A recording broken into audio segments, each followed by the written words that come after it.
നമസ്കാരം. Welcome to Vattamesha podcast media into the depths and this is RJ Mehru and RJ Reshma. അപ്പൊ നമ്മൾ ഇന്ന് വട്ടമേശയില് discuss ചെയ്യാൻ പോകുന്നത് തുടക്കത്തിലെ വെള്ളിയാണ്. ആ വെള്ളി മാറ്റാനുള്ളതും നമ്മളിപ്പോ പറയുമായിരിക്കും അല്ലേ? നമ്മൾ ഡിസ്കസ് ചെയ്യാൻ പോകുന്നത് പരസ്യങ്ങളെ കുറിച്ചിട്ടാണ്. പരസ്യങ്ങൾ നമ്മളെ നല്ല രീതിയിൽ ഇൻഫ്ലുവൻസ് ചെയ്യാറുണ്ട് അല്ലേ രേഷ്മ? അതെ. നിങ്ങളുടെ ടൂത്ത് പേസ്റ്റിൽ ഉപ്പുണ്ട് എന്നൊക്കെ പറഞ്ഞിട്ട് ഓരോ പരസ്യത്തിനും എന്താ പറയാ ഓരോ ഇൻഫ്ലുവൻസിങ് മെത്തേഡ് ഉണ്ട്. അതനുസരിച്ചിട്ടാണല്ലോ അവര് പ്രൊഡ്യൂസ് ചെയ്യുന്നത്. പക്ഷെ അതുണ്ടാക്കുന്ന ഒരു നെഗറ്റീവ് ഇമ്പാക്റ്റും നമ്മൾ ഡിസ്കസ് ചെയ്യേണ്ട കാര്യം തന്നെയാണ്. അതെ. ഇപ്പോൾ പരസ്യത്തെ കുറിച്ച് പറഞ്ഞപ്പോൾ എനിക്ക് ആദ്യം ഓർമ്മ വരുന്നത്, എനിക്ക് ഇഷ്ടമല്ലാത്തൊരു പരസ്യമുണ്ട്. ഒരു കുട്ടി വന്നിട്ട്, അച്ഛ നാളെ സ്കൂളിൽ പ്രോഗ്രസ് കാർഡ് സൈൻ ചെയ്യല. അപ്പൊ അച്ഛൻ ചോദിക്കും, ആ മോളെ ഞാൻ വരാം. അച്ഛൻ വരണ്ട. എന്താ? അച്ഛന്റെ മുടി നരച്ചതാ.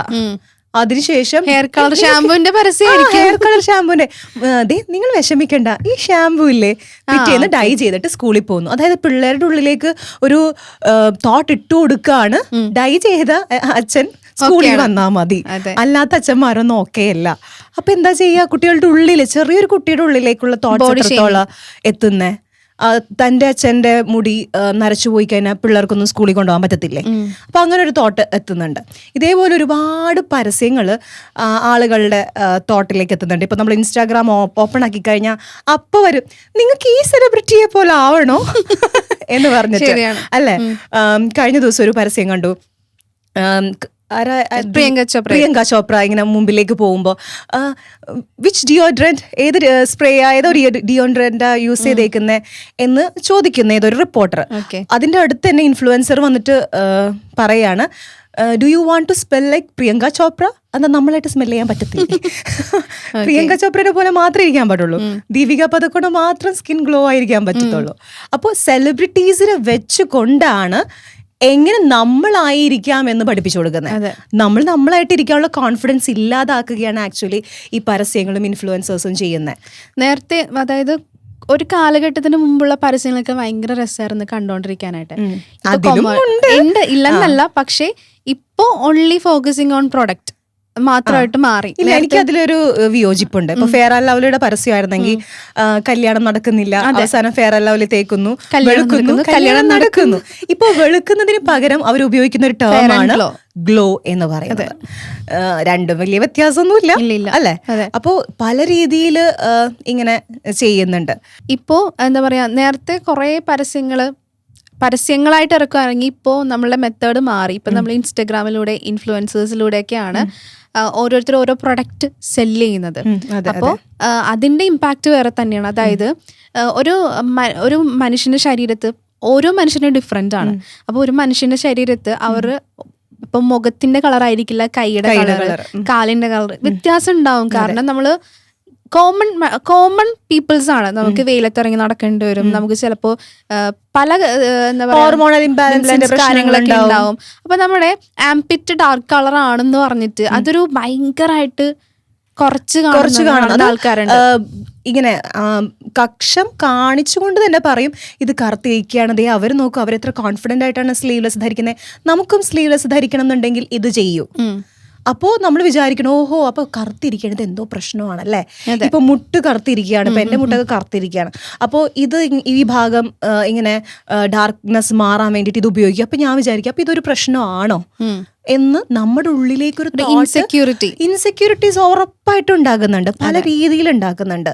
അപ്പോൾ ഇങ്ങനെ പല കാര്യങ്ങളും പരസ്യം വഴി നമ്മുടെ ഉള്ളിലേക്ക് എത്തുന്നുണ്ട്. അതിൽ കൂടുതൽ ചെറിയ വിവരവും ബോധമുള്ളവരൊക്കെ ആണെന്നുണ്ടെങ്കിൽ ചിലപ്പോൾ അതിൽ വീണു പോകത്തില്ല. പക്ഷെ കുട്ടികളും ഒരുപാട് പേര് വീണു പോകുന്നുണ്ട്. അതിലേറ്റവും ഇമ്പാക്റ്റ് ഉണ്ടാക്കിയ ഒരു പരസ്യമാണ് കോംപ്ലാൻ. അതായത് എനിക്കും നിനക്കും ഒരുപാട് ഹൈറ്റ് ഇല്ല, ഞാൻ ഒരുപാട് കേട്ടിട്ടുള്ളൊരു കാര്യമാണ്. എന്റെ മോൻ ഇപ്പൊ അനുഭവിക്കുന്നുണ്ട്, ഇവനിക്ക് കോംപ്ലാൻ കൊടുക്കായിരുന്നില്ലേ. എന്റെ ചെറുപ്പത്തിൽ ഞാൻ കേട്ട് വളർന്നതാ. എന്നിട്ട് എനിക്ക് ഉമ്മി കോംപ്ലാനും വാങ്ങി തന്നിട്ടുണ്ട്, ഹൈറ്റ് വെച്ചിട്ടുമില്ല. ഇപ്പൊ അത് കേൾക്കുന്നത് എന്റെ മകനാ. എന്റെ മകന്റെ അടുത്ത് പറയാ, കോംപ്ലാൻ വാങ്ങിച്ചു കൊടുക്കാറുന്നില്ലേ. ഇവരുടെ വിചാരം എന്താ, എന്റെ കയ്യിൽ പൈസ ഇല്ലാത്തോണ്ടിട്ട് ഞാൻ കോംപ്ലാൻ വാങ്ങിച്ചു കൊടുക്കാത്തതാണോ? അറിയാൻ പാടില്ലാണ്ടിട്ട് ചോദിക്കുക. പക്ഷെ കോംപ്ലാൻ കുടിച്ചിട്ടല്ല പൊക്കം വെക്കുന്നത്, അത് മനസ്സിലാക്കുക. അത് ജെനറ്റിക്സ് ആണ്.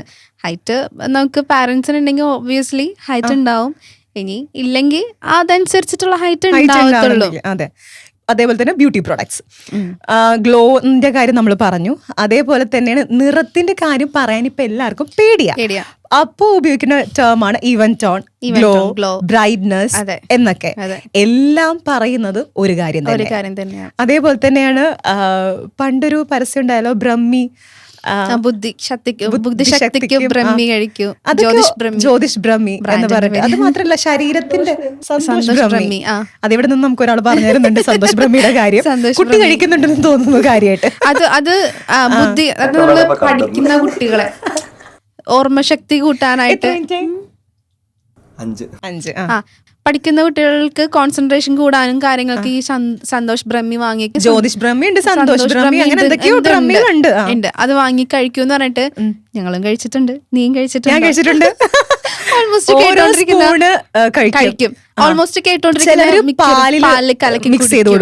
അതൊക്കെ അങ്ങനെ കഴിച്ചിട്ടുള്ളവരായിരിക്കാം മേ ബി എല്ലാവരും. ഹെർബൽ ആയിട്ടുള്ള ബ്രഹ്മിക്ക് ആ ഗുണമുണ്ട്, പക്ഷെ ആ ടിന്നിൽ വരുന്ന ബ്രഹ്മിക്ക് ഗുണമുണ്ടോന്ന് വെച്ചാൽ എനിക്കിപ്പോ ഒരു സംശയം ഉണ്ടോ ഇല്ല. അതേപോലെ ജാമിന്റെ പരസ്യം, കാട്ടിലെ മൊത്തം ഫ്രൂട്ട്സ് കൊണ്ട് ഉണ്ടാക്കിയ ജാം ആണോ? അല്ല. അതിന് താഴെ നിങ്ങൾക്ക് നോക്കിയാൽ കാണാൻ പറ്റും, ക്രിയാത്മക രീതിക്ക് വേണ്ടി മാത്രം ഷൂട്ട് ചെയ്തതെന്ന് കൃത്യമായിട്ട് താഴെ. അത് ആർക്കും വായിക്കാൻ പറ്റൂല, നമ്മളിങ്ങനെ ലെൻസ് വെച്ച് നോക്കണം. പക്ഷെ ഉണ്ട്. പക്ഷെ ഇത് മനസ്സിലാവാതെ ഒരുപാട് പേര് കഴിക്കുന്നുണ്ട്, മുഖത്ത് തേക്കുന്നുണ്ട്, എല്ലാം ചെയ്യുന്നുണ്ട് അല്ലേ? അതെ. അപ്പൊ അതുപോലെ തന്നെയാണ് ഇപ്പൊ സെലിബ്രിറ്റീസ് ഓൾമോസ്റ്റ് ഈ soft drinks, dieting, gym, healthy food അതൊക്കെ ഫോളോ ചെയ്യുന്ന സെലിബ്രിറ്റീസ് അഭിനയിക്കുന്ന പരസ്യമായിരിക്കും സോഫ്റ്റ് ഡ്രിങ്കിന്റെ. ശരിക്കും പൈസക്ക് വേണ്ടിയിട്ടാണെങ്കിലും കുട്ടികളാണ് ഇത് ഇൻഫ്ലുവൻസ്ഡ് ആവുന്നത്. വലിയ ആൾക്കാർ പിന്നെയും അവോയ്ഡ് ചെയ്യെങ്കിലും കുട്ടികൾ ഇത് നല്ല രീതിയിൽ ഇൻഫ്ലുവൻസ് ആയിട്ട് അത് വാങ്ങി കഴിക്കുന്ന കുട്ടികളുണ്ട്. അതുപോലെ പറഞ്ഞപ്പോഴാണ് നിജാം പാക്ക് എന്നൊരു സാധനം ഉണ്ടല്ലോ, അത് ഏറ്റവും കൂടുതൽ ചെയ്യുന്നത് സൂപ്പർ സ്റ്റാർസ് ആയിട്ടുള്ള ബോളിവുഡ് സ്റ്റാർസ് ഒക്കെയാണ് ചെയ്യുന്നത്. അത് റോജാ പാക്ക് അല്ലേ? ആൽക്കഹോളിക് ആയിട്ടുള്ള അല്ലെങ്കിൽ ഇതേപോലത്തെ കൺസംഷൻ ചെയ്യാൻ പാടില്ലാത്ത സാധനങ്ങൾ കൺസ്യൂം ചെയ്യുന്ന പരസ്യം കാണിക്കുന്നത് ഇവരാണ്. അതേപോലെ ഇപ്പത്തെ ഒരു ട്രെൻഡാണ് വാട്ട്സ് ഇൻ മൈ ബാഗ്.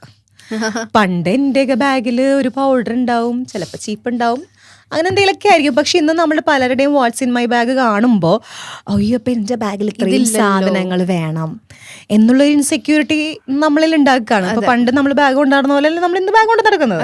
നല്ല വ്യത്യാസമുണ്ട്. ക്യൂട്ട് ഐറ്റംസ് ഒക്കെ ഇവര് ബാഗിൽ ഇങ്ങനെ കാണിച്ചു കൊടുക്കുമ്പോൾ നമ്മൾ ഇത് നമ്മൾക്ക് ഇങ്ങനെ വെക്കണം. പക്ഷെ അതിൻ്റെ ആ വാട്ട്സ് ഇൻ മൈ ബാഗ് ചെയ്യുന്നതിലൂടെ ഒരു ബ്രാൻഡിങ് നടക്കുന്നുണ്ട് അവിടെ. ആ ബ്രാൻഡിങ്ങിന്റെ കാര്യം, എന്റെ ബാഗിൽ ഇത്രയും സാധനങ്ങളാണ് ഉള്ളത്. ഇന്ന brand സ്വീറ്റിയുടെ lipstick, Huda ബ്യൂട്ടിയുടെ I shadow palette, അതിന്റെ ഉള്ളിൽ ഒരു ബ്രാൻഡിങ് നടക്കുന്നുണ്ട്. അതൊക്കെ ഉണ്ട്, മനസ്സിലാവും. മുമ്പൊക്കെ നമ്മൾ കോളേജിൽ പഠിച്ചിട്ടുണ്ട്. അപ്പൊ നമ്മുടെ ബാഗിന്റെ ഉള്ളിൽ എന്താ ഉണ്ടാവാന്ന് വെച്ചാല് തിന്ന മിഠായിയുടെ കവറ്, ബസ് ടിക്കറ്റ്, പിന്നെ പഴയ കോസ്റ്റ്യൂം പേപ്പർ, എന്തെങ്കിലും നോട്ട്സ് ചെയ്തിട്ടുണ്ടെങ്കിൽ നോട്ട്സിന്റെ കീറിപ്പോയ പേപ്പർ, ഇതൊക്കെയാണ് നമ്മുടെ ബാഗിൽ ഉണ്ടാവുന്ന. നമ്മൾ ആഴ്ചയുള്ള ബാഗ് ക്ലീൻ ചെയ്യുമ്പോൾ ഇതൊക്കെ ഉണ്ടായിരുന്നിട്ട്. പക്ഷെ ഇപ്പൊ അങ്ങനെയല്ല, ഒരു മേക്കപ്പ് കിറ്റായിട്ടാണ് പിള്ളേര് പോകുന്നത്. ഞങ്ങളിപ്പോ തന്നെയാ. പക്ഷെ ഇതും ഏറെക്കുറെ ഒരു ഇൻഫ്ലുവൻസ് തന്നെയാണ് നടക്കുന്നത്. ഇനി അടുത്തൊരു പരസ്യത്തിന്റെ കാര്യം പറഞ്ഞാണെങ്കിൽ മാട്രിമോണി എന്ന് പറയുന്നത്. പണ്ടൊരു പരസ്യം കണ്ടിട്ടുണ്ട്, ഇംപെർഫെക്റ്റ് ഫൈൻസ് പെർഫെക്ട്സ് എന്ന് അങ്ങനെ എന്തോ പറഞ്ഞിട്ട്. അതായത് നല്ലൊരു ഹൈറ്റ് ഉള്ള ഒരാള് കല്യാണം കഴിക്കുന്നത് ഒരു ഹൈറ്റ് കുറഞ്ഞൊരു പെൺകുട്ടിയാണ്. സോ അവിടെ ഒരു പെർഫെക്റ്റ് ഇംപെർഫെക്ഷനും പരസ്യത്തിന്റെ ടാഗ് ലൈനിൽ തന്നെയുണ്ട്.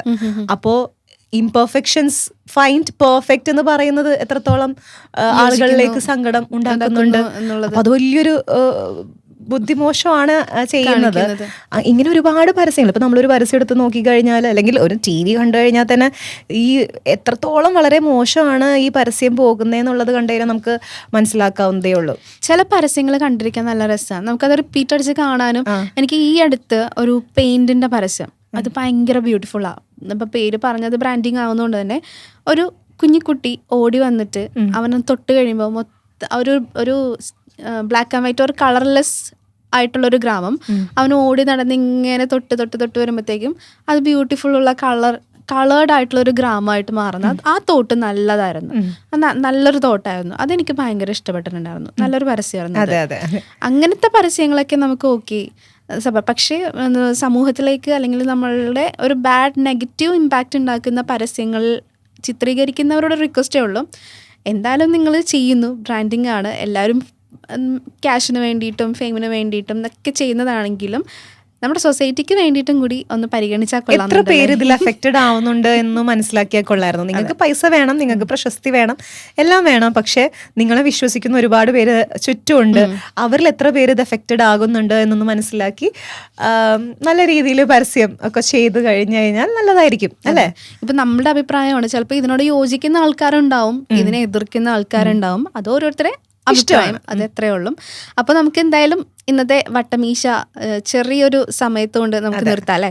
അപ്പൊ അടുത്തൊരു എപ്പിസോഡിൽ ഇതിലും നല്ല ടോപ്പിക്കും ഒക്കെ ആയിട്ട് നമുക്ക് വീണ്ടും വീണ്ടും കണ്ടുമുട്ടാം.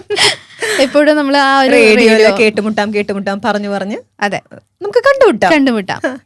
അപ്പോ okay, bye. It's me RJ Mehru's signing of.